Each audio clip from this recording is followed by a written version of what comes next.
sosok siluman. Itu ada siluman ular, dan di situ dia bertemu dengan sosok ratu ular. Assalamualaikum warahmatullahi wabarakatuh. Selamat datang di Cermis Cerita Misteri.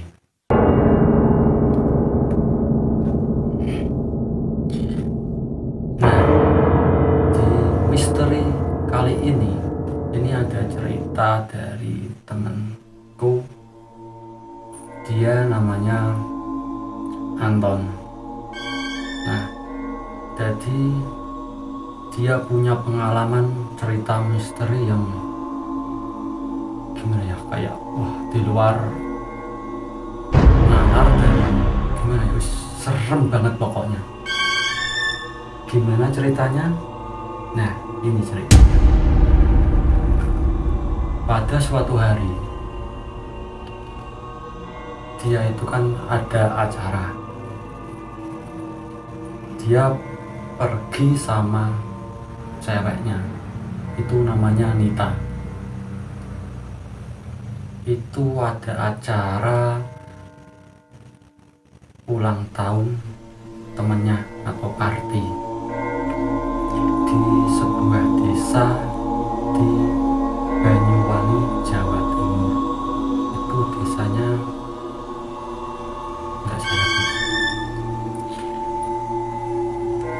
Jadi dia menjemput pacarnya Nita untuk diajak ke pesta partinya yang namanya yang ulang tahun itu. Itu hari biasa dan normal kayaknya. Jadi kayak itu masih hari masih normal hari itu. Dia itu pergi ke sana sampai tengah malam jam 1 malam dia pamit pulang. Di suatu perjalanan pulang, Anton dia kebelet mau ke kamar mandi. Dia mampir di sebuah perjalanan pulang. Dia melewati hutan yang seram. Tiba-tiba dia terasa ingin buang air kecil. Dan dia bilang sama ceweknya, "Nit, aku kebelet mau pipis ya.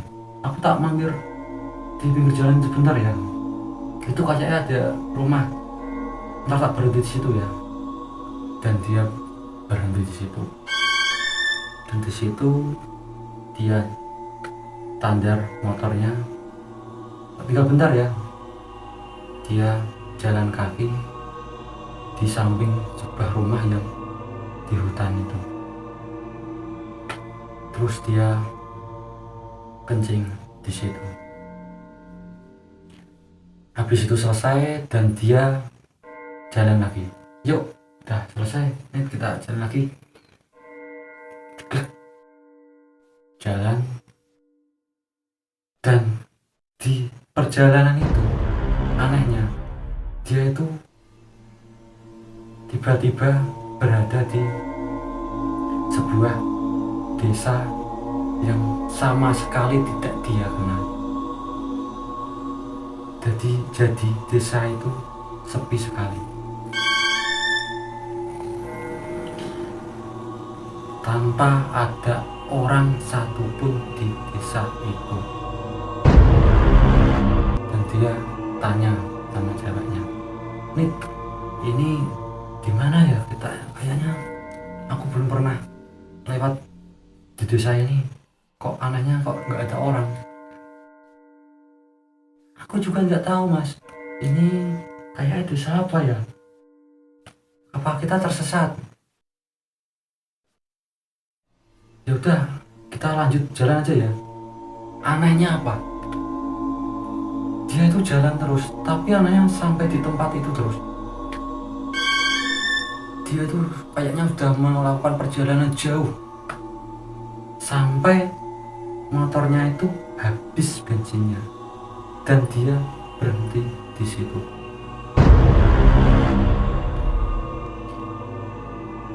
Dan waktu berhenti di situ, dia mau minta tolong sama orang.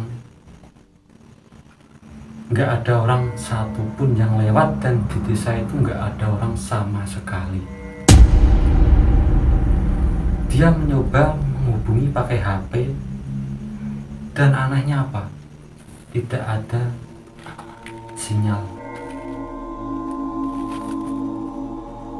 Terus dia dorong motornya sama ceweknya itu.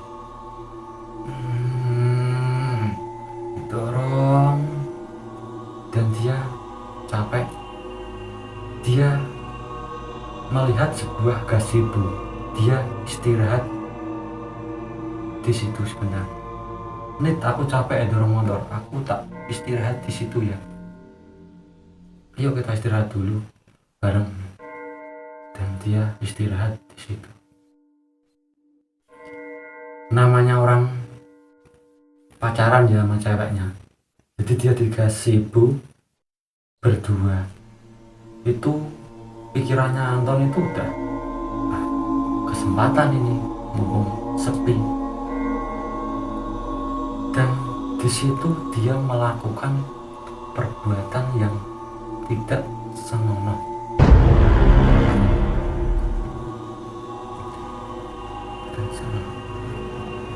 Sampai dia selesai dan dia melakukan suatu hubungan yang layaknya suami istri di gazebo itu.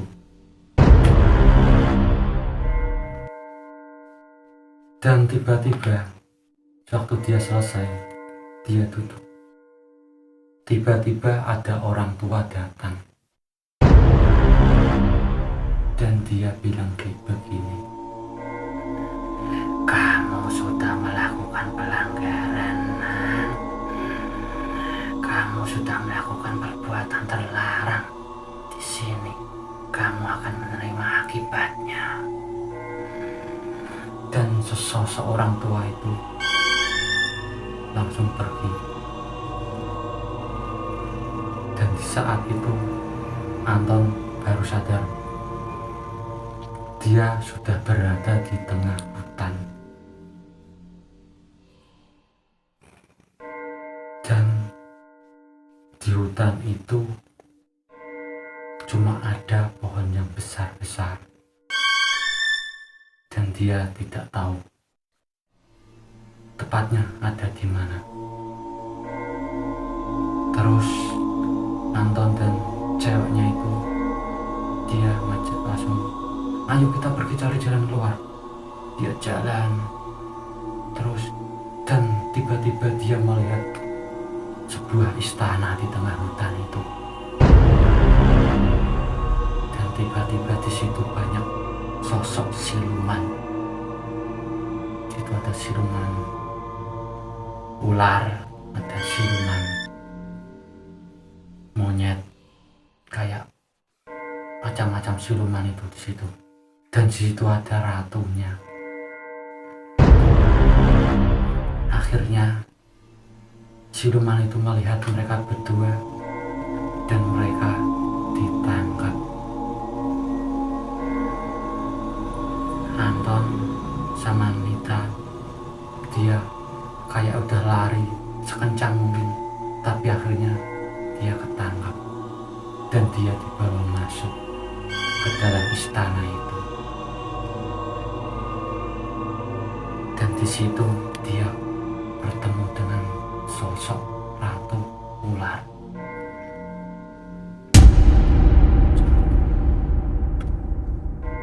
Dan ratu ular itu bilang, "Kamu sudah mengotori tempat istanaku. Dan sekarang kamu harus bertanggung jawab dan kamu harus tinggal di sini selama hidupmu." dan kamu harus menjalankan hukumannya. Kamu harus menjadi budak. Akhirnya dia ditangkap di situ dan dipaksa untuk mengabdi, untuk melayani semua penghuni di istana itu.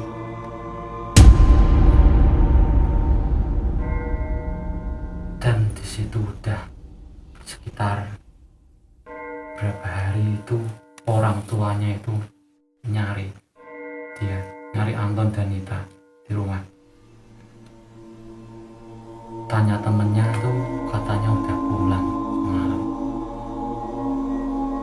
Dia langsung lapor polisi, orang tuanya si Anton dan orang tuanya si Nita. Dan itu tidak ketemu selama 2 hari. Akhirnya orang tuanya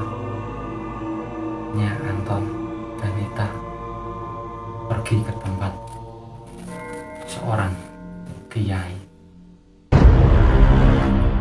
dan kiai itu bilang, ini anakmu itu udah melakukan perbuatan yang terlarang dan dia terbawa di suatu dimensi lain dan dia udah menjadi tawanan di sana. Ntar malam coba saya adui dari rumah, siapa tahu bisa kembali lagi dengan selamat. Akhirnya orang tua Anton dan Nita itu pulang, dan paginya itu motornya itu ditemukan di sebuah pinggir hutan. Dan ada 2 orang jasad di situ, dan dia udah tidak tertolong.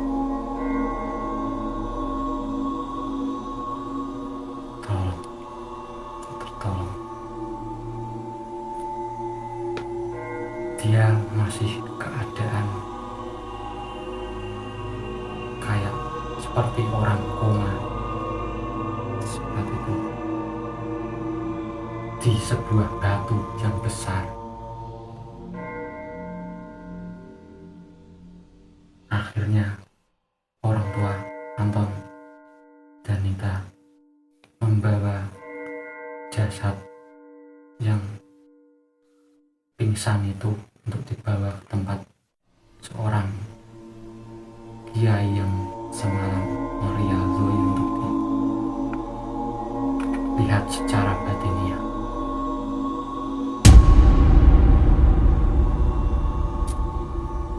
Di suatu dan sesampainya di tempat kiai itu,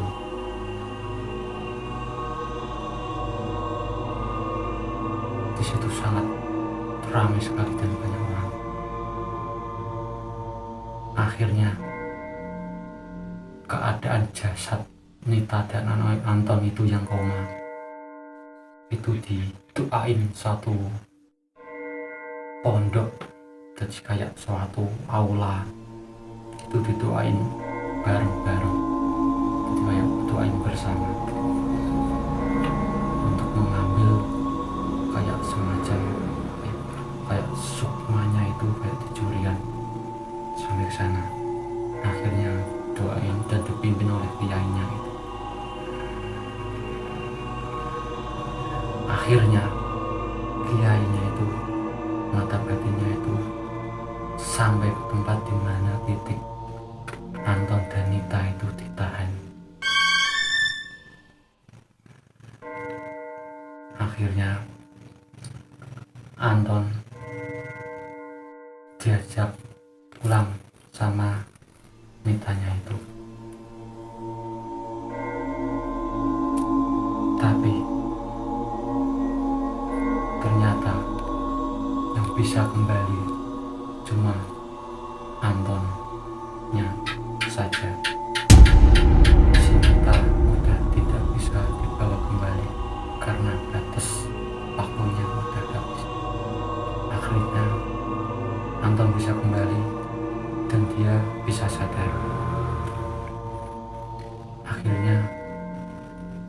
dia sadar dan dia minta maaf sama orang tuanya dan sama orang tuanya. Tapi si ceweknya Nita itu tidak tertolong dan dia meninggal.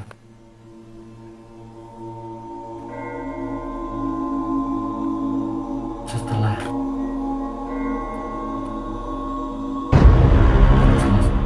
selesai dan Anton itu masih ada memiliki rasa trauma, dan itu mungkin sangat luar biasa sekali.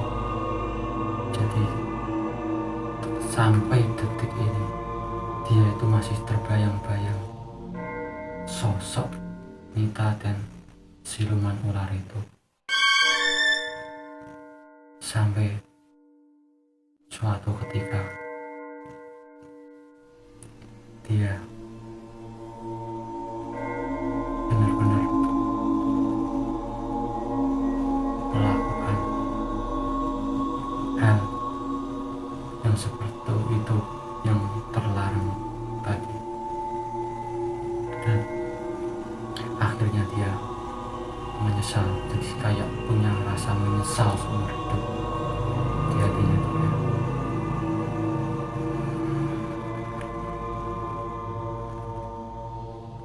Nah, itu tadi cerita misteri dari Anton yang sangat benar-benar membuat menyesal di hidupnya karena dia tidak